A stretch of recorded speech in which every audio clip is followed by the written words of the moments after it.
இந்த பொங்கலுக்கு பூர்விகால Vivo mobile வாங்கி அப் டு 7000 rupees கேஷ்பேக் பெறுங்க.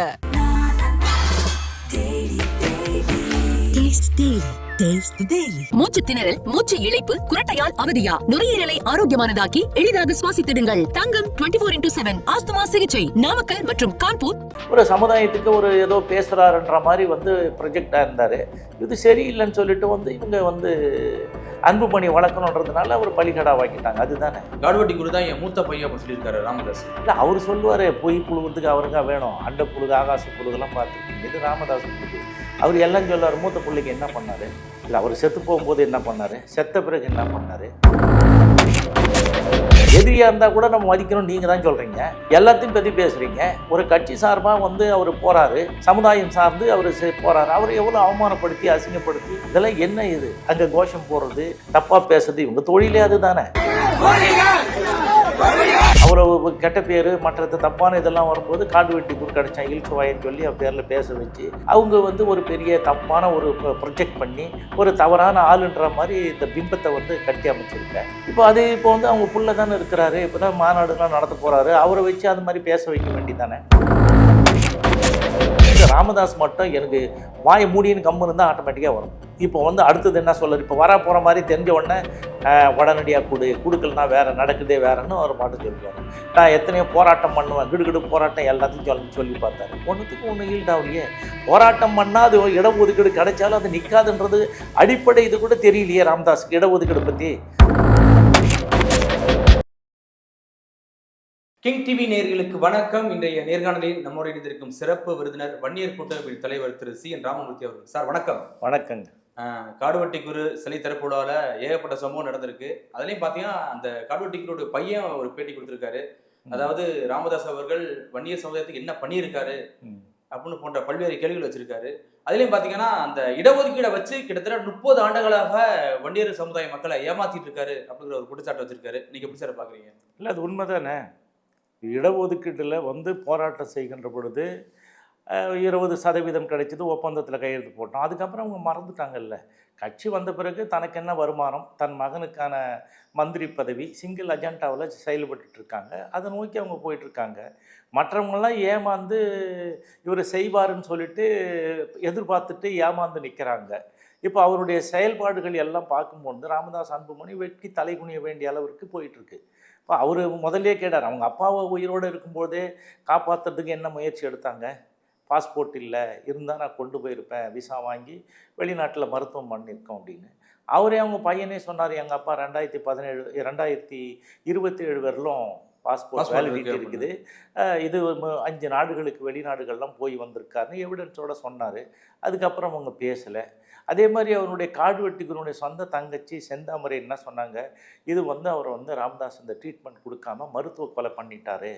அவர் ஃபேஸ் மாஸ்க்லாம் வச்சுருந்தாங்க, மாஸ்க் அதெல்லாம் எடுத்துகிட்டு தான் பேட்டி கொடுக்கணும். அவர் இதிலேருந்து எடுத்துகிட்டு பேச வச்ச உடனே அப்புறம் தானே உடனே மூச்சு திணறல் ஏற்பட்டு உடனே செத்து போயிட்டாருன்னு அவங்க மருத்துவ கொலை அப்படின்றாங்க. இவங்க குடும்பமே போய் காடுவெட்டி குரு இறந்துட்டாரு, எங்களுக்கு ஏதாவது உதவி பண்ணுங்க அப்படின்னு நேராக போய் கேட்குறாங்க. அவங்க வீட்டில் போய் கேட்டாங்க. அப்போ என்ன சொன்னார், எல்லாரையும் கூப்பிட்டு அவங்க வீட்டு வாசலில் நிற்க வச்சு, பாருங்க இந்த தென்னை மட்டையை இந்த தேங்காயும் தான் நான் விற்று நான் குழப்பம் நடத்துகிறேன், என்கிட்ட ஏது காசுன்னு சொல்லி அனுப்பி விட்டாங்க. ஸோ இது அவங்களுக்கு கொடுத்த பேட்டிகள். இருந்தாலும் அவர் வாழ்ந்த காலத்தில் பார்த்தீங்கன்னா காடுவெட்டி குரு தான் என் மூத்த பையன் அப்படின்னு சொல்லியிருக்காரு ராமதாஸ். இல்லை, அவர் சொல்லுவார் பொய் புழுகிறதுக்கு அவருக்கா வேணும், அண்ட புழுகு ஆகாச புழுகெல்லாம் பார்த்துருக்கீங்க. இது ராமதாஸ் புழுகு. அவர் எல்லாம் சொல்லுவார், மூத்த பிள்ளைக்கு என்ன பண்ணார், இல்லை அவர் செத்து போகும்போது என்ன பண்ணார், செத்த பிறகு என்ன பண்ணார். அந்த குடும்பம் நிற்கதியாக வறுமை நிலையில் தானே இருக்குது. இப்போ 25 தியாகிகள் துப்பாக்கி குண்டில் செத்து போகிறாங்க. அவங்க நிலைமை என்ன இருக்குது, யாரும் இல்லை. இப்போ எங்கே இருக்கிறாங்க வேற போர்ஸ் கூட தெரியாத அளவுக்கு சில குடும்பங்கள்லாம் குடிபெயர்ந்து வேறு இடத்துல இருக்காங்க. ஸோ அந்த மாதிரி சூழ்நிலையில் இவரும் அதே தான் தியாகி தான் மாதிரி ஆகிட்டார். ஒன்றும் இல்லை, அவங்க குடும்பத்தை யாரும் பார்க்கல. அந்த பிள்ளைங்க அதுங்க ஏதோ தலையெடுத்து அதுங்க ஏதோ ஒரு முயற்சி பண்ணி ஏதோ வேலை பார்க்குறாங்களே தவிர அவர் குடும்பத்துக்கும் மற்றவங்களுக்கும் எந்த காலத்துலையும் யாருக்கும் செய்யாதவர். இப்போ உதாரணமாக சொல்லணும்னா, எட்டி பழுத்தன்னா ஈயாதவன் வாழ்ந்தன்னு சொல்லுவாங்க. எட்டி பழம் பழுத்து யாருக்கு யூஸு, ராமதாஸுக்கு தான் யூஸு. அவங்க இதுக்கு அவருக்கு தான். அதை தான் சொல்கிறாரு, இதை நான் நடிச்சா கட்சி, நான் ஆரம்பித்த சங்கம், இதில் அவருக்கும் வேலை கிடையாது, இல்லைன்னா போய்கினே இருக்குன்னு சொல்கிறாருல்ல. ஸோ அவருடைய குடும்பத்துக்கு மட்டும்தான் அது. மற்றவங்களுக்கு யாருக்கும் அங்கே வேலை கிடையாது. செஞ்சவங்கெல்லாம் அவங்களாம் நினச்சிக்கிறாங்க நாம் இங்கே இருக்கிறோம், நாம் ஒரு சங்கத்தில் ஒரு அங்கம், நமக்கு ஒரு மரியாதை இருக்கணும். அதெல்லாம் ஒன்றும் கிடையாது. அவருடைய தேவைகளுக்கு முன்னாடி, ராமதாசனுடைய இதுக்கு முன்னாடி, அன்புமணிக்கு முன்னாடி யாரும் ஒன்றும் கிடையாது. ஜீரோ, எதுவுமே இல்லை. இப்போ இவங்க ஆதங்கத்தில் கேட்குறாங்க, எங்கள் அப்பா அதெல்லாம் செஞ்சாருன்னு ஒரு நம்புறாரு. அந்த காடுவெட்டிக்கு ஒரு பையன் நம்புறாரு, அவங்க குடும்பம் நம்புது. அவங்கெல்லாம் கேட்குறாங்க, கேட்டால் ஒரு பதிலும் இல்லையே. மீதிக்கெல்லாம் பதில் சொல்கிறவங்க இதை பற்றி ஒன்றும் சொல்லலையே. அவருக்கு மருத்துவ செலவும் பார்க்கல. சரி, மருத்துவ செலவு பார்க்கல, அவருக்கு மருத்துவ செலவு பண்ணியிருந்தா காப்பாற்றிருக்கலாம் சார். எப்படி சார்? அதுதானே அவங்களே சொல்கிறாங்களா, மருத்துவ செலவு ஒன்றும் இல்லைங்க, கொண்டு போய் ட்ரீட்மெண்ட் கொடுத்தா காப்பாற்றிருக்கலாம். அது பண்ணலைல்ல, அவங்க செய்யலை. ஏன் செய்யலை? பணம் இல்லை, கொடுக்க. அதை தான் அப்பவும் பணம் இல்லை, இப்போவும் பணம் இல்லை. அவங்களுக்கு பிள்ளைங்களுக்கெல்லாம் பணம் இருக்கும், உடனே பண்ணுவாங்க. இப்போ அன்புமணி என்னாச்சு, இப்போ ரீசெண்டாக ஆஞ்சியோ பண்ணாங்க 21 ஜனவரியில். ஆஞ்சியோ பண்ணி அவருக்கு ட்ரீட்மெண்ட் கொடுத்தாங்க. பணம் இருக்குது, காசு இருக்க, உடனே போய் ஆஞ்சியோ பண்ணிக்கிட்டாங்க. அந்த முகுந்தன் ஒரு தம்பி இருந்தார் இல்லையா, அவங்க அக்கா பையன், 3வது பையன், அவருக்கு என்ன பண்ணீங்க, அது மாதிரி வந்து குடல் இறக்க நோய்க்கு அதுக்கும் ஆப்ரேஷன் பண்ணீங்க. பணம் இருக்குது, உடனே ட்ரீட்மெண்ட் கொடுத்து ஆப்ரேஷன் பண்ணிடுறீங்க. இவங்களுக்கு தான் அந்த பணத்தை யூஸ் பண்ணிக்கிறாங்க, மற்றவங்களுக்கு யாரும் பண்ணலையே. இல்லை இருந்தாலும் சார், அந்த பாமக அந்த உச்சத்தில் இருக்கும்போது கடுமையாக பேசினவர் தான் காடுவெட்டி குரு அவர்கள். இல்லைங்க, அதுனா என்ன சொன்னார், இப்போ கூட அவர் பிறந்த நாளில் 8 வருஷமாக நான் பார்க்குறேன், என்னாண்ட வந்து முதலாளாக வந்து காடுவெட்டி குரு வந்து என்கிட்ட ஆசீர்வாதம் வாங்கின்னு போவான் அந்த பையன். இப்போ அவன் இல்லை, 8 வருஷமாக நான் ஏமாந்துட்டேன், நான் அப்படியே வாழ்ந்துட்டுருக்கேன். என்ன காடுவெட்டி பற்றி சொல்லும்போது களப்பணி செய்வான். அவர் வார்த்தைகளை களப்பணி செய்வான். நான் சொன்னதையே, நான் சொல்கிற மாதிரியே பேசுவான், நான் சொல்லதை உள் வாங்கிட்டு பேசுவான். இதை தவிர வேறு எதுவும் செஞ்சதில்லைன்னு அவரே சொல்கிறாரு. அப்போ என்ன நடந்திருக்குது? அவர் சொல்கிறத பேசி இப்போ அன்புமணியை பேச வைக்க வேண்டியதானே. அவ்வளோ கெட்ட பேர், மற்ற தப்பான இதெல்லாம் வரும்போது காடுவெட்டி குரு கிடச்சான் இழிச்சுவாயின்னு சொல்லி அவன் பேரில் பேச வச்சு அவங்க வந்து ஒரு பெரிய தப்பான ஒரு ப்ரொஜெக்ட் பண்ணி ஒரு தவறான ஆளுன்ற மாதிரி இந்த பிம்பத்தை வந்து கட்டி அமைச்சிருக்க. இப்போ வந்து அவங்க புள்ள தானே இருக்கிறாரு, இப்போ தான் மாநாடுலாம் நடத்த போகிறாரு, அவரை வச்சு அது மாதிரி பேச வைக்க வேண்டியதானே. அப்போ காடுவெட்டி குருவோட பையன் சொல்கிறது சரிதானா? ஆமாம், அரசியல் லாபத்திற்காக எங்கள் அப்பாவை பயன்படுத்தியிருக்காரு இத்தனை வருஷமா அப்படின்னு சொல்லியிருக்காரு. உண்மை தானே. அப்போ என்ன, இன்னும் ஓப்பனாக நான் சொல்லக்கூடாது, இருந்தாலும் நான் சொல்கிறேன், என்னன்னு கேளுங்க. காடுவெட்டி குரு எப்படி வந்து தலைவரானார்? 2021 வந்து கூட்டம், அப்போ வந்து நியூ இயருக்கு கூட்டம் நடக்குது. இந்த நியூ இயர் கூட்டத்தில் வந்து என்ன பேசுகிறார்? அப்போல்லாம் அவர் வந்து மாநில பொறுப்பில் ஒன்றும் இல்லை, அவர் வந்து சாதாரண மாவட்டத்துக்குள்ளே தான் இருந்தார். அவரை தப்பாக பேச வச்சு அதனால் வந்து அவர் வந்து சரி இந்த மாதிரி ஆட்கள் தான் வேணும், நம்ம சொன்னதை கரெக்டாக பேசணும்னு சொல்லிட்டு தானே அவருக்கு பதவி கொடுத்தாங்க. அதுதானே. அது என்ன வார்த்தையை சொன்னாங்கன்றதுன்னு கேட்டிங்கன்னா, வாழைப்பாடி தலையை வெட்டி இங்கே கொண்டு வந்து வைப்பேன், உங்கள் காலடியில் வைப்பேன்னு பேசினார். அது எல்லோரும் தான் இருந்தது. நானும் வாழைப்பாடி வன்னியடிகளார் அந்த கேசட்லாம் கொண்டு போய் கலைஞர்கிட்டலாம் கொடுத்து இதை மாதிரி பேசுகிறாருங்கெல்லாம் சொல்லிலாம் சொன்னோம், எல்லாம் நடந்தது. ஸோ இந்த மாதிரி தப்பான வார்த்தைகளை தப்பாக பிரயோகம் பண்ணுறதுக்கு வந்து அன்புமணி பயன்படுவாரா? அவர் பேச சொல்லுவாரா? அதை தான் சொல்கிறேன். நான் சொன்ன களப்பணி செய்வா மாதிரி, நான் இப்போ இங்கே போயிட்டு வான்னா போயிட்டு வருவார். அதுக்கப்புறம் வந்து வேறு என்ன, இந்த மாதிரி பேச சொன்னால் பேசுவார். அப்புறம் எது வேணாலும் தப்பாக பேச சொல்லலாம். அப்பேற்பட்ட ஒரு ஆளை காப்பாற்றிருக்கலாம் சார், ஏன் கைவிட்டார் ராமதாஸ் அவர்கள்? அவரே எல்லாம் செய்வார், காடுவெட்டி பையன் சொன்னார். கரெக்டு. அன்புமணிக்கு அப்புறம் ஊரை ஏமாத்துறதுக்கு தானே அதெல்லாம். அவரு ரொம்ப பொய் சொல்லுவார். அண்ட புழுகு, ஆகாச புழுகு, இது ராமதாஸ் புழுகு. ஒரு காடுவெட்டி குரு இதுக்கப்புறம் இருந்தாருன்னா நம்ம பையனை கொண்டு வர முடியாது நினச்சி பண்ணாரு. இல்லை, அதுதான் நிறைய அந்த மாநாடுகள்லாம் வந்தது இல்லை. இவர் பேசின பிறகு எல்லாம் கூட்டம் கலைஞ்சி போயிடும், அது இயற்கையாக நடக்கிறது. இவருக்கு பேசினா தான் கைத்தட்டல், அது மாதிரிலாம் வந்தது. ஒரு சமுதாயத்துக்கு ஒரு ஏதோ பேசுகிறாருன்ற மாதிரி வந்து ப்ரொஜெக்டாக இருந்தார். இது சரியில்லைன்னு சொல்லிட்டு வந்து இவங்க வந்து அன்புமணி வளர்க்கணுன்றதுனால அவர் பலிகடாவாக்கிட்டாங்க. அதுதானே. இதுதான் சாக்கு.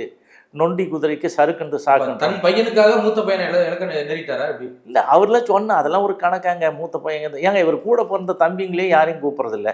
சரி, அந்த ராமதாஸ் குடும்பத்தில் கூட இப்போ நிறைய பேட்டி கூட 56 பேர் இருக்கிறாங்க அப்படி இப்படின்னு. அந்த மாதிரி ஒரு ஒற்றுமை அதில் வந்து என்னென்னா, இவங்க தம்பிங்கன்னு சொல்கிறாங்கல்ல, அந்த 3 பேர் எந்த கூட்டத்துக்கும் கூப்பிட மாட்டார். கூட்டம் இல்லை, அவங்க வந்து தை கூடல்னு ஒரு விழா ஆண்டுக்கு எடுப்பாங்க தை மாதம். அதில் அவங்களுக்கு யாரும் கிடையாது. சீனிவாசன் குடும்பம் அவங்க உயிரோடு இருக்கும்போதும் சரி, செத்து போனவர் யாரும் கிடையாது. அதுக்கப்புறம் வந்து சுப்பிரமணியன் ஒருத்தன், அவரும் கிடையாது. அதுக்கப்புறம் அடுத்த ஆள் எழிலனும் கிடையாது. அந்த குடும்பங்களே இங்கே வராது. யார் வருவாங்கன்னு கேட்டால் ராமதாசனுடைய 3 பசங்க. இப்போ ராமதாஸ் 1978 வரையிலும் அவருக்கு வீடும் கிடையாது, வாசலும் கிடையாது, எதுவும் இல்லை, வாடகை வீட்டில் இருந்தார். ஸோ அந்த அன்புமணி, இந்த காந்தி, அப்புறம் இந்த கவிதாலாம் அங்கே தான் பிறந்தாங்க, வாடகை வீட்டில் தான் பிறந்தாங்க. இப்போ அவங்களுடைய எங்கேயோ போயிட்டாங்கல்ல, எந்த இடத்துக்கும் அவங்கள மட்டும்தான் இந்த தைக்கூடல் விழாவில் கூப்பிடுவார். அவங்க அக்கான்னு சொல்லிட்டு அந்த பரசுராமன் அவங்களுடைய தங்கச்சிங்க வந்து இருக்கிறாங்க 3 பேர். அவங்கள தான் முப்பெருந்தேவின்னு சொல்லுவாங்க. ஒருத்தர் வந்து விஜயா, இன்னொருத்தவங்க வந்து கனிமொழி, குணவதி. ஸோ இவங்க தான் வந்து இவங்களுடைய ஹஸ்பண்டுகள் தான் வந்து இவர் கூட சொல்லுவார்ல, எங்கள் தேவர்கள்லாம் முப்பெரும் தேவர்களாக மும்மூர்த்திகள் வந்து என்னென்ன எதாவது கேட்டால் ஒரு சொட்டு இல்லாத மது, ஒரு சொட்டு இல்லாத தண்ணி கடலில் கலக்காத வர வேண்டும், மழை நீர் வந்து கலக்கக்கூடாதுன்னு சொல்லிட்டு அவர் சொல்கிற மும்மூர்த்திகள் இவங்க தான் முப்பெரு தேவிகள். இந்த மும்மூர்த்திகளை தான் அவர் சொல்கிறாரு. நீங்கள் எல்லாம் தப்பாக வேறு ஏதோ இதில் பேசுறது இல்லை. இன்னொரு விஷயம் வந்து ஒரு சொட்டு மது கூட இல்லாத, அது கரெக்டு. அடுத்தது வந்து ஒரு சொட்டு தண்ணி கூட கடலில், இது வந்து ரெயின் சைக்கிளிக்னு ஒன்று இருக்குது. மழை எப்படி வருது? தண்ணி கடலில் கலக்கும், கடல்லேருந்து ஆவியாகும், மேலே போகும், வரும். அப்புறம் வந்து கடக்காமல் இருந்தால் எப்படி வரும்? குறைந்தபட்ச அறிவு அவர் சொன்னதுனால கை தட்டுறாங்க, சொன்னதுனால கேட்டுக்கிறாங்க. அதுக்கப்புறம் அடிஷ்னலாக வந்து கஞ்சா போன்ற போதைப் பொருள் இல்லாத வேணும்னு துணையாக ஒரு வரம் கேட்பேன் அப்படின்னு அவர் கேட்குறது போகிறது வர்றது எல்லாம் சரியில்லாதது, தப்பானது. இந்த மக்களை வந்து தவறாக வழிகாட்டுறார். தன்னுடைய மூத்த மகன் திரு காடுவெட்டி குருன்னு சொன்ன திரு ராமதாஸ் அவர்கள் சிலை திறப்போட ஏன் சார் வரல? எந்த இதுக்கு? காடுவெட்டி குருடைய ஏங்க காடுவெட்டி குருக்கு ஒரு செலவு வச்சிருக்கு, அதுக்கே அவர் போகிறது இல்லையே. சும்மா ஒரு பணம் வச்சு தானே அவர் எல்லாம் ஊரெலாம் தப்பாக பேசுவாங்க. இது பண்ணாங்க போனாங்க வந்தோன்னே ஊர் வந்து காரி மொழியுது. அப்படி அது இல்லாததுக்கே அவர் வந்து எப்போ வந்து காடுவெட்டிக்கு மரியாதை கொடுத்துருக்காரு? நீங்களாக சொல்கிறீங்க காடுவெட்டி எங்கள் அப்பா, நாங்கள் தான் கஷ்டப்பட்டோம், நாங்கள் தான் போனோம். இந்த வன்னியர் கூட்டமைப்பு கட்டமைச்சது நாங்கள், எங்களை மாதிரி ஒரு 10 இளைஞர்கள் மாணவர்கள் எல்லா இடத்துலையும் ரோடு போட்டு எல்லாம் வச்சு எல்லாம் பக்காவாக பண்ணு. பிறகு அப்போ வாங்கின ஓட்டு வேறு, இவர் வந்து 2001 கிட்ட தலைவராக வரும்போது வந்தது வேறு. ஸோ 5-3 அடுக்காக இருந்தால் அரியா பொண்ணும் கறி சமைப்பான்னு சொல்லுவாங்க. எல்லா வசதியும் ஒன்று ஏற்பாடு பண்ணி கொடுத்து இங்கே போய் வா அங்கே போய் வா பேசிட்டு வரனா போயிட்டு வந்தவங்க நிறைய பேர். அப்போ அப்படிப்பட்டவங்க தான் இப்போ இருக்காங்க. ஸோ இப்போ வந்து இவர் பூத்த அருள்மொழி இருக்கிறாரு, அவர் என்ன பண்ணுவார்? அவரும் ராமதாஸ் எதிர்த்தால் தானே. ராமதாஸ் எப்படி எதிர்க்கிறாரு? நான் வந்து உன்னை நம்புறதுக்கு இந்த எருமாட்டை நம்புறேன்னு ஒரு 5 எருமாடு வாங்கிக்கினேன், விவசாய சங்கன்னு ஒன்று வச்சுக்கினேன், காலம் ஃபுல்லாக என்ன பண்ணியிருந்தார், பாலை கறந்து ஊற்றிட்டு நான் இப்படி வாழறேன்னு சொன்னார். அவர் அந்திம கால செலவுக்காகவும் அந்திம காலத்தில் வா அப்படின்னு சொல்லி கூப்பிட்டாரு. அதே மாதிரி தமிழ் பாமக நடத்திங்கன்னு ஒரு இது பண்ணியிருந்தார் தீரன் ராஜேந்திரன். அவரையும் அதை மாதிரி பண்ணி அவரையும் எங்கே போனாலும் அடிக்கிறது, கையெறி குண்டு வீசுறது எல்லாம் பண்ணிங்க. அதுக்கப்புறம் அவரும் வயசான காலத்தில் நீ வான்னு சொன்னாங்க. நான் அப்பவும் சொன்னேன், இப்பவும் சொல்கிறேன், ராமதாஸ் வந்து நீங்களாம் வாங்கன்னு சொன்னால் அழைப்பார், அரவணைப்பார், அழிப்பார். இப்போ எல்லாம் இருக்கிற இடம் தெரியாமல் தானே இருக்கிறாங்க அவங்கெல்லாம். ஸோ அந்த மாதிரி அவர் வந்து கதை வேறு. ஒரே ஒரு சிங்கிள் ஏஜெண்ட்டாக அன்புமணி இப்போ அவருக்கு என்ன வேணும்? மந்திரி பதவி வேணும். அந்த அன்புமணி மந்திரி பதவி, மகனுக்கான மந்திரி பதவிக்காக தான் அவர் கட்சி நடத்துகிறாரு, பணத்துக்காக தான் கட்சி நடத்துகிறாரு. இதில் எந்த மாற்று கருத்தும் இல்லை. அது தொடர்ந்து செய்வார். அதை நம்புறவங்க வந்து நம்பிக்கைன்னு இருக்கிறாங்க, அவ்வளோதான். இப்போ அன்புமணி அவர்களும் இப்போ சிலை திருப்பலா கொள்ளையே அவர் வீட்டிலே ஒரு படத்துக்கு பூஜையை போட்டு முடிச்சிட்டாரு. எப்படி சார்? இல்லை அவங்க எப்படிங்க போவாங்க? இப்போ ஏற்கனவே அவங்க செத்து அப்படி எதுக்கு திமுக வரும்போது ஏன் இதே வன்னியர் சமுதாய மக்களை வச்சு திமுக ஒழிகன்னு சொல்லணும்? இதே அமைச்சர் சிவசங்கர் போனாரு திமுக ஒழிகன்னு சொல்றதுக்கு காரணம் என்ன? நீங்க வரல, திமுக வருது அப்படிங்கும் போது விட்டுட்டு போயிடலாமே. இல்லை ஏற்கனவே இவருக்கு உதயநிதி ஸ்டாலின் வந்து அவங்க யார் இந்த காடுவெட்டி குரு பையன் அவங்க அம்மா கிட்ட, காடுவெட்டியினுடைய அம்மா கிட்ட கூட்டுன்னு போய் அவங்க வீட்டுக்கெல்லாம் போய் அவரெல்லாம் ஆசீர்வாதம்லாம் வாங்கினார். போயிட்டு அங்கே வந்த உடனே அப்பயே திட்டலையா திமுகவை? ஸோ அவங்க ஒரு நிலைப்பாடில் கரெக்டாக இருக்கிற மாதிரி எனக்கு தெரியல. ஏன் திட்டணும்? அவர் ஏன் திட்டணும்? உடனே திமுக எதிரி மாதிரி நாடகம் போட்டு பண்ணாங்களா? ஸோ இப்போ என்ன பண்ணுறாங்க, இவர் வந்து சிவசங்கர் அது எப்படி அழைச்சி போனாரா? அழைக்காமல் எப்படிங்க போவார்? ஒரு அமைச்சராக இருக்கிறவர் அவர் போகிறாரு. அங்கே போய் அதுக்கு வந்து ஒரு மரியாதை செலுத்துகிற இடத்துல கூட சரி, நீங்கள் எதிரியாக இருந்தால் கூட நம்ம மதிக்கணும் நீங்கள் தான் சொல்கிறீங்க, எல்லாத்தையும் பற்றி பேசுகிறீங்க. ஒரு கட்சி சார்பாக வந்து அவர் போகிறாரு, சமுதாயம் சார்ந்து அவர் போகிறாரு, அவர் எவ்வளோ அவமானப்படுத்தி அசிங்கப்படுத்தி இதெல்லாம் என்ன இது? அங்கே கோஷம் போடுறது, தப்பாக பேசுறது, இவங்க தொழிலே அது தானே. இப்போ அதன் பேரில் அவர் மேலே ஒரு நடவடிக்கை எடுக்க சொல்லி தான் கோஷம் போடலாம் பிடிச்சி உள்ளே போடுவாங்க, வம்பு வழக்கு உள்ளே போயின்னு இருக்க வேண்டியது தான். ஸோ இதுக்கெல்லாம் ஒரு முற்றுப்புள்ளி வைக்கணும். இப்போ இவங்களாம் பார்த்து தான் திருந்தணும் ஒழுங்காக. இது சரி, இது ஜனநாயக நாடு, இது எல்லாருக்குமான நாடு, நாம் அவங்களோட நம்ம ஒன்றி வாழணும், இணக்கமாக இருக்கணுன்றத புத்தி இல்லையே, யாரும் சொல்கிறதுக்கு ஆள் இல்லையே. யார் சொல்கிறாங்க? வன்னியர் மக்கள் இளைஞர்களை தவறாக வளர்த்திட்டு இருக்காரு தலைவர் ராமதாஸ் அப்படின்னு சொல்லி அந்த குற்றச்சாட்டையும் வைக்கிறாரு. ஆமாம், அதை தான் நானும் சொல்கிறேன். அதை நம்ம ஆரம்பத்துலேருந்து சொல்லின்னுக்கிறோம். அவர் அதாவது அவங்களுக்கு பாதிப்பு வரும்போது தான் அதை தெரிஞ்சுக்கிறாங்க. சரி, நான் ஆரம்பத்துலேருந்து வன்னியர் மக்களுக்கு எதுவுமே பண்ணாமல் சில பல இளைஞர்கள் நிற்கிறாங்க. இளைஞர் எதுவுமே பண்ணலையே. பண்ணியிருந்தால் நீங்கள் சொல்லுங்கள் ஏதாவது பண்ணியிருக்கிறாருன்னு. சிவருங்க, விளாம்பழம் பழுத்து வவ்வாலுக்கு ஆக போகிறதில்ல. விளாம்பழம் விளாம்பழம் என்ற இது வந்து பழுத்ததுனால வவ்வால் என்ற வன்னியனுக்கு என்ன ஆக போகுது? ஓட்டை நக்கி கூட பார்க்க முடியாதுங்க, அது உள்ள எடுக்க முடியாது. அவங்க அந்த மாதிரி. அதை நான் இதை விட இன்னும் விளக்கமாக நிறைய இதை விட சொல்லியிருக்கிறேன். விளாம்பழம் வந்து யானை மூழ்கிச்சுன்னா விளாம்பழம் மாதிரியே வரும், ஆனால் உள்ள கருத்தெல்லாம் எடுத்துரும். அந்த மாதிரி வெளியில் ஏற்றும் பொழுது அந்த சாணத்தில் அம்மா அது உள்ளே இருக்கிறத மட்டும் எடுத்துக்கோங்க, விளாம்பழம் ஓட ஓட வெளியே வரும். ஸோ அந்த மாதிரி அவங்க வந்து எல்லாத்தையும் இருக்கிற வன்னியர்களை கொஞ்சம் நஞ்சம் இருக்கிற செல்வம் நலபலங்கள் வச்சுருக்கணும்னா ஒழிக்கிறதுக்காகவே அவங்க பண்ணிகிட்டு இருக்காங்க. அது வெறி உணர்ச்சி ஊட்டி இளைஞர்களை வந்து தப்பாக வழி நடத்துகிறாங்க, தப்பாக சொல்கிறாங்க. அதுவும் இப்போ 3 கோடி பேருக்கு மேலே இருக்கிறவங்க கூட இருக்கிறவங்க என்ன இருக்கிறாங்க, எத்தனை லட்சம் ஓட்டு வாங்குறாங்க? இல்லையே, சொல்லிக்கிற மாதிரி இல்லையே. சும்மா கூட்டணி கோதாவில் யார் கூடயாவது கூட்டணி வச்சு அவங்க அந்த ஓட்டு தான் வருதே தவிர இவங்களுக்கான ஓட்டு வங்கி என்பது 0 கீழே போயிடுச்சு இல்லை. இப்போ ஒன்றும் இல்லாத நிலைமைக்கு கேட்டிருக்காங்க. ஸோ ராமதாஸ் அவர்கள் வந்து இப்போ 10.5% பற்றி எதாவது பேசுகிறாரா? நீங்கள் சொல்லுங்கள். ஏதாவது பண்ணணும். அப்போ 20% முதல்ல கேட்டோம் கொடுத்தாங்க. தப்பாக பேசுகிறாங்க, தப்பாக ஆதாரங்களை சொல்கிறாங்க. யாரை வேணாலும் அவங்களுக்கு பிடிச்சா ஓஹோ ஆஹோன்னுவாங்க. இந்த ஒரு ஒரு ஒரு ஒரு அம்மா இருந்தாங்க, பிரியா ராஜேஸ்வரிங்களா, அவங்க ராஜேஸ்வரி பிரியா. அவங்க இருக்கும்போது என்ன பண்ணாங்க, அவங்க வந்தோன்னே உடனே மகளிர் இதுக்கு பெரிய இதுவாக கொடுத்தாங்க. இன்னொரு அம்மா ஐஸ்வர்யான்னு ஒன்று இருந்தது, அவங்களுக்கும் அந்த மாதிரி நல்ல பதவி கொடுத்து வச்சுருந்தாங்க. அவங்க இந்த கட்சி விட்டு போகும்போது என்னன்னா திட்டுறீங்க, சிங்கப்பூர் சிங்காரி ஒருத்தருங்க பேர் அந்த ராஜேஸ்வரி பிரியாவுக்கு, இன்னொருத்தங்க சோப்பு டப்பா, இந்த மாதிரி பவுடர் டப்பா, இது மாதிரிலாம் இந்த நான் சொல்லக்கூடிய வார்த்தை அவ்வளோதான். அதை விட கேவலமாக தானே பேசுகிறாங்க. இருக்கும்போது பயன்படுத்தி அவங்கள வந்து முன்னிலைப்படுத்தி ஏதாவது ஒன்று செஞ்சு அவங்களால என்ன வேலை பண்ண முடியும்னு சொல்லிட்டு வாங்கிட்டு ஆளை அனுப்பிட வேண்டியது தான். அதுதானே அவங்க செஞ்சிட்ருக்காங்க. இந்த பாமகவில் இருப்பவர்களோட வந்து வெளியேறவிட அதிகம் இப்போ இருக்கிறாங்க இல்லையா நிர்வாகிகள் மாதிரி, அதை விட பல 90-100% நிறைய பேர் வந்து வெளியேறிட்டாங்க. இப்போ பாமக இருக்கிறவங்க வந்து இடம் இல்லை, கடுத தெரிஞ்சு கட்டறிப்பாக போயிடுது. இப்போ ஒன்றும் இருக்கிறது இல்லை. இப்போ ஏதாவது பேசுகிறாங்களா? இல்லை. இப்போ பாருங்கள், நாங்கள் வந்து மத நல்லிணக்கண மாநாடு மாதிரி சமூக நல்லிணக்க மாநாடுன்னு சொல்லிட்டு ஊராக போய் பண்ணுறாங்க. இப்போ ராமதாஸ் அன்புமணியும் போகிறாங்க, பேசிக்கிறது இல்லை. அவர் வந்து நீங்கள் அங்கே வாயா அப்படின்னு சொல்கிறார் கும்பகோணத்துக்கு. அன்புமணி அதெல்லாம் வரவானா, நீங்கள் வந்து இளைஞர் பெருவிழாவுக்கு வாங்க அப்படின்னு சொல்லி அவர் கூட. இளைஞர் பெருவிழா மாநாடுலாம் எவன் நடத்துனது? முதல்ல நான் பொதுச் செயலாளராக இருக்கும்போது தான் இளைஞர் மாநாடு முதல்ல ஆரம்பித்து நடத்துனது. அதுக்கப்புறம் வழியாக நடத்துகிறாங்க. சரி, அதே மாதிரி மகளிர் மாநாடும் நான் பொதுச் செயலாளர் இருக்கும்போது தான் பூம்புகாரில் நடந்தது. ஸோ இதெல்லாம் பிள்ளையாசுடி போட்டு வளர்த்து நல்லா பண்ணதை இவங்க இவ்வளோ சீரழித்து ஒன்றுமே இல்லாமல் நிலைமைக்கு கொண்டு போயிட்டாங்க.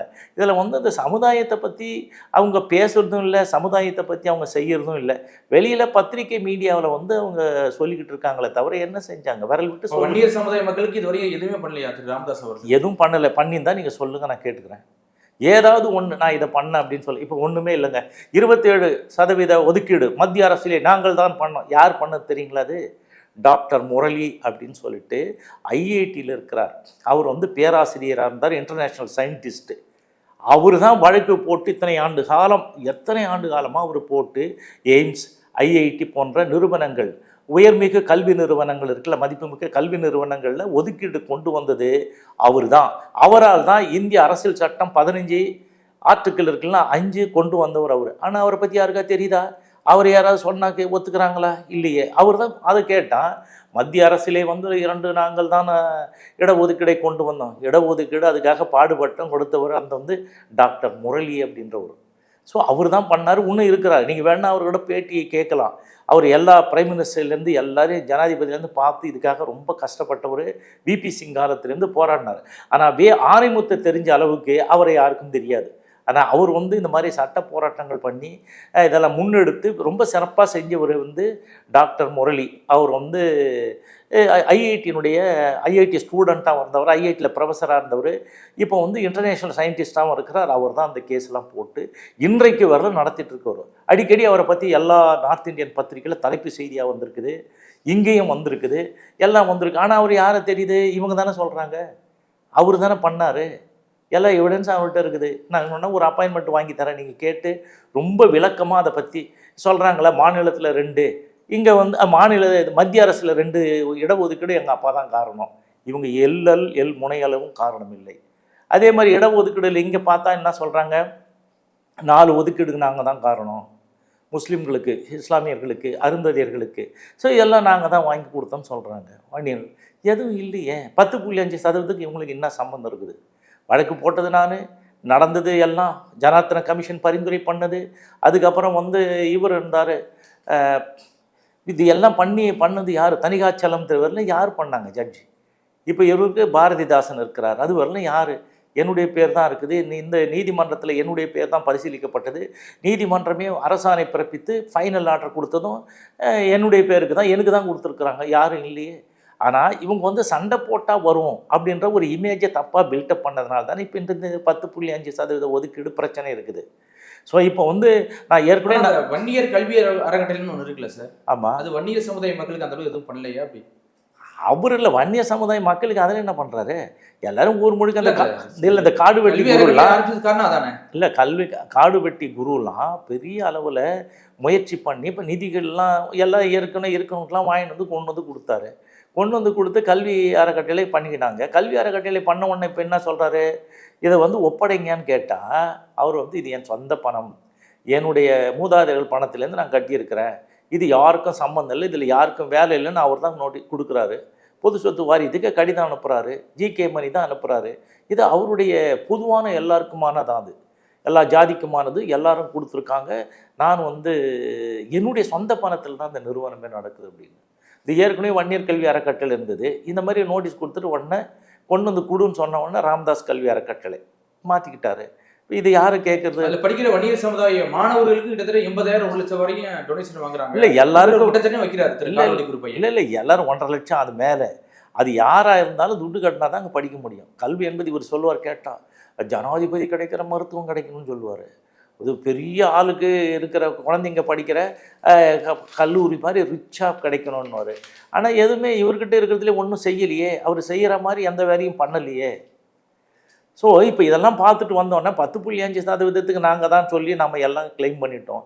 இப்போ இதை மீட்டு எடுக்கிறதுக்கு என்ன வழி? இப்போ வந்து கொண்டு வந்தாச்சு, பேக்வேர்டு கமிஷனில் இருக்குது.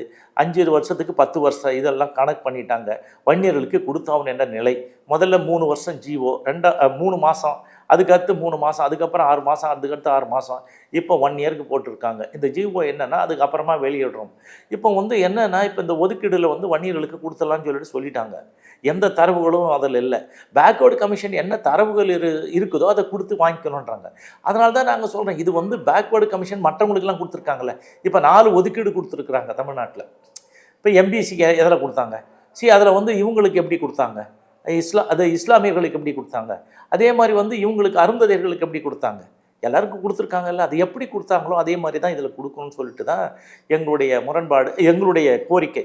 இதை முன்னிறுத்தி இந்த வன்னியர் கூட்டமைப்பினுடைய பொதுச் செயலாளர் வெங்கடேசன் அவர்கள் தான் வந்து ஒரு ஏற்பாடு பண்ணி மற்ற இதே மாதிரி லைக் மைண்டட் பர்சன்ஸ்லாம் தனித்தனியாக சின்ன அமைப்புகள் வச்சுருக்கவங்களாம் ஒன்றாக்கி என்னுடைய தலைமையில் வந்து ஒரு கூட்டம் போட்டு அவங்கெல்லாம் வந்து என்ன பண்ணாங்க, ஐவர் கொண்ட குழு போட்டு 10.5% மீட்டெடுப்போம், 10.5%க்காக நாம் போராடுவோம், போராட்ட குழு மாதிரி அறிவித்து நமக்கு பண்ணுறாங்க.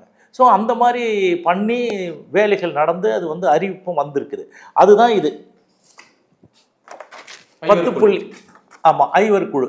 இந்த ஐவர் குழுவில் வந்து யார் இருக்கான்னா இது வந்து நான், அதுக்கு அடுத்தது வந்து ராஜன், CR ராஜன் சொல்லிட்டு அவர், அதுக்கு அடுத்தது தமிழரசன், அதுக்கு அடுத்தது சைதவி தேவதாஸ், அதுக்கப்புறம் சத்தி படையாச்சி. இவங்க 4 பேரும் கூட சேர்ந்து மொத்தம் 5 பேராக தாங்க வந்து அது வெங்கடேசன் அவர்கள் ஏற்பாட்டில் எல்லாரையும் அந்த நிர்வாக குழு தேர்ந்தெடுத்து அதை பண்ணுது.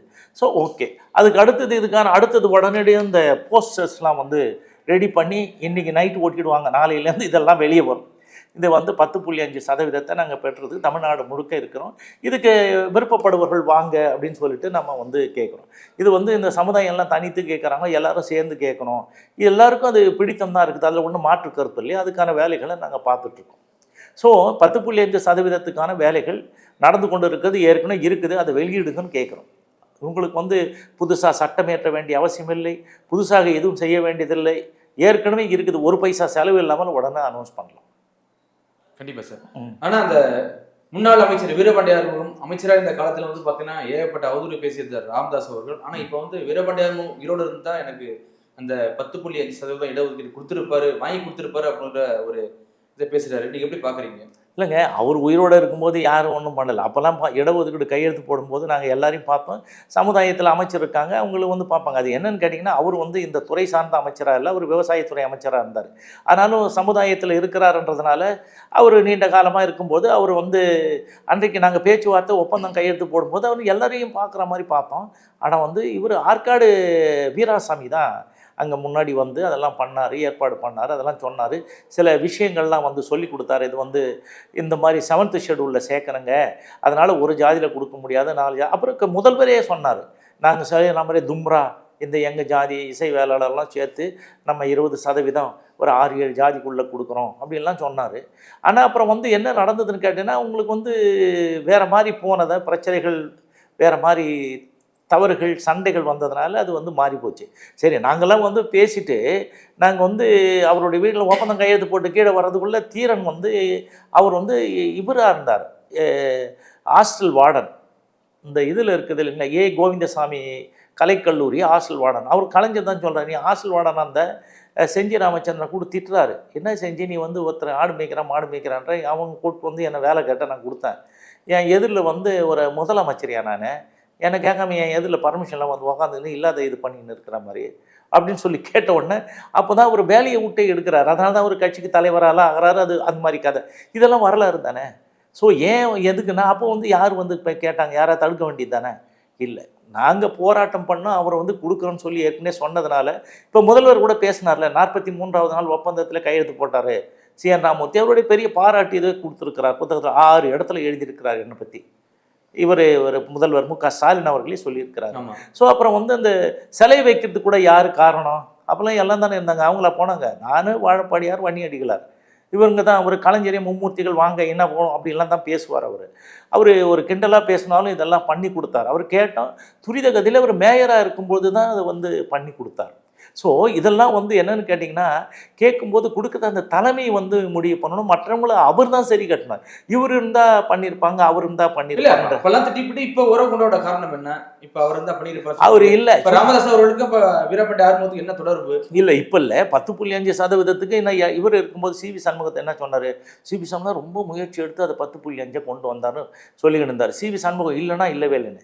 அது இப்போ வந்து இருக்கிற ரகுபதியே சொன்னார், என்னங்க இடஒதுக்கீடு பாருங்க, எங்களுக்கு வந்து எதுவும் இல்லை, சட்ட அமைச்சத்துக்கு இதுக்கு சம்மந்தம் கிடையாது, இது வந்து பேக்வர்ட் கிளாஸஸ் மினிஸ்ட்ரி.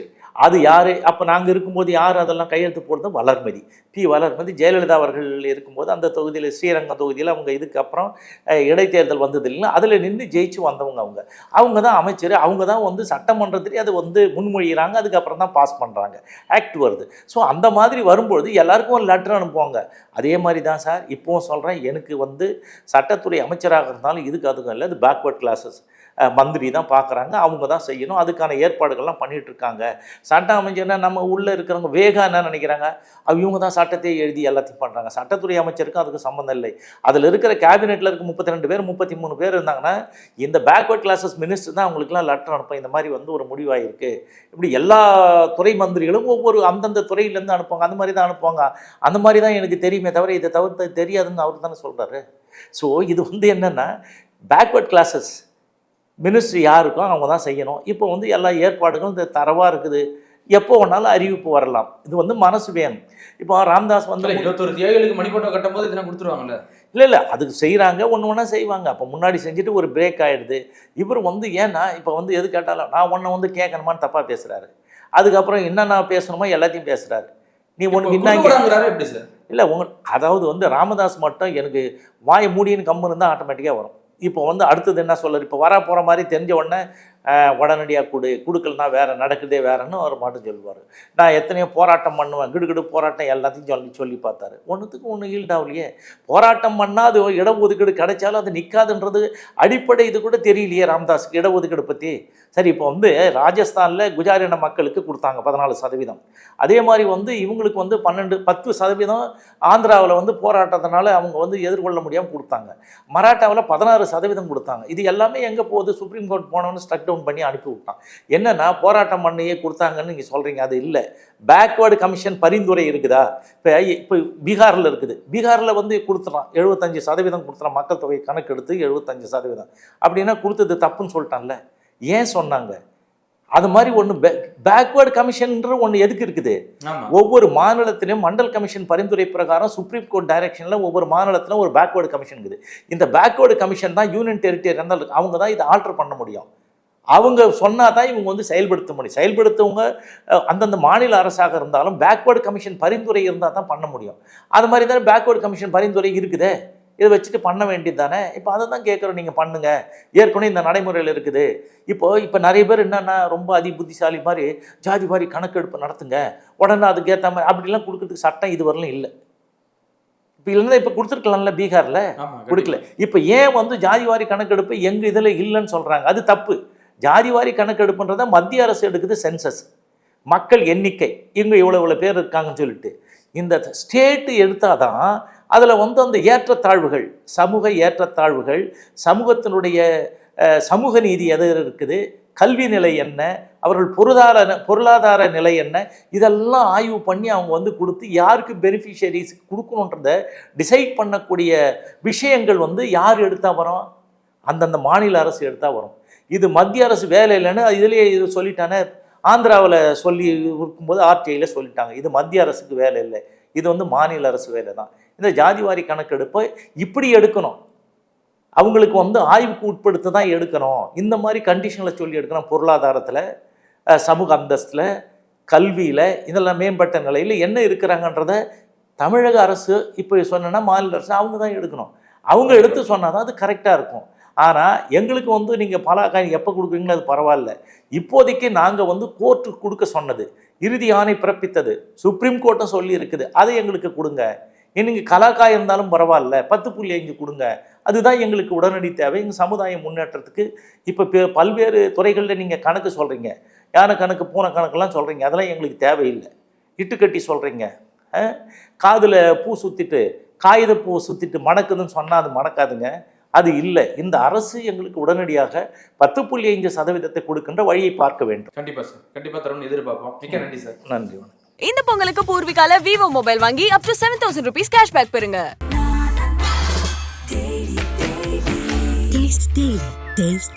மூச்சு திணறல், மூச்சு இழைப்பு, குரட்டையால் அவதியா, நுரையீரலை ஆரோக்கியமானதாக்கி எளிதாக சுவாசித்திடுங்கள். தங்கம் 24/7 ஆஸ்துமா சிகிச்சை நாமக்கல் மற்றும் கான்பூர்.